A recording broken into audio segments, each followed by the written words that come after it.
cette opération, il y a eu 3 faits qui sont concomitants, il y a à peu près un an et demi.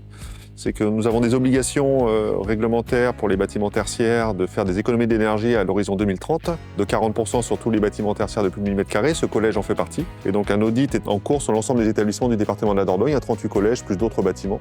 En parallèle, on a eu un incident sous cette chaufferie avec une fuite sur le réseau qui a fortement détérioré la chaufferie telle qu'elle existait préalablement. C'était une chaufferie 100% gaz. Je commençais à m'intéresser sur l'hybridation gaz et LEC. J'ai eu une rencontre avec Dietrich où on a évoqué les possibilités techniques qu'il pouvait y avoir de bénéficier des avantages des 2 énergies sur un établissement comme celui-là. Donc ce sont ces 3 faits simultanés qui nous ont fait réfléchir sur comment on pouvait répondre à nos obligations réglementaires tout en bénéficiant d'économies financières et puis de réaliser des travaux en temps et en heure. On a lancé une consultation que Saleron a remportée. C'est le premier collège que nous équipons de la sorte. En parallèle, il y a 2 installations mais de moindre importance sur 2 petits sites qui sont également en service depuis très peu de temps.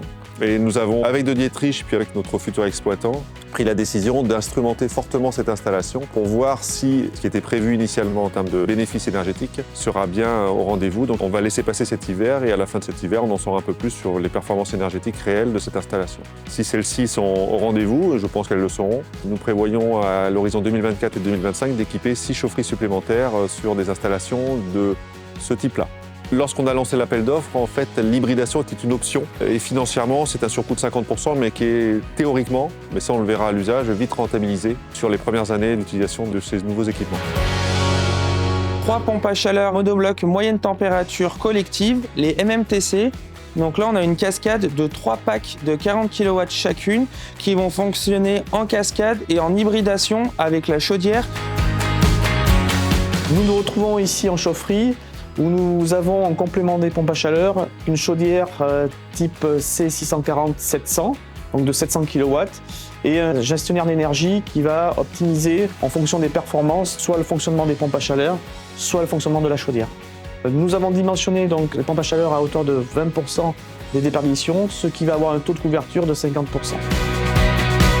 C'est pour nous donc une première hybridation. On en a eu fait déjà sur du particulier, c'est la première sur la moyenne et grande puissance. Donc c'est une installation pas trop différente des chaufferies qu'on a l'habitude de faire. Il y avait peut-être 3 points particuliers quand même à prendre en compte. L'accès à la chaufferie avec des anciennes chaudières assez encombrantes à évacuer. Une nouvelle chaudière à mettre en place qui était aussi assez encombrante, donc une difficulté là-dessus. Un deuxième point que je soulèverai, c'était surtout l'accès un peu à l'ensemble du matériel. On a quand même pas mal de choses dans la chaufferie. Un ballon tampon qui doit être accessible, des circulateurs qui doivent être accessibles, une chaudière accessible. Et le troisième point qui était pour moi le plus important, c'était surtout de finaliser cette installation avant les premiers froids.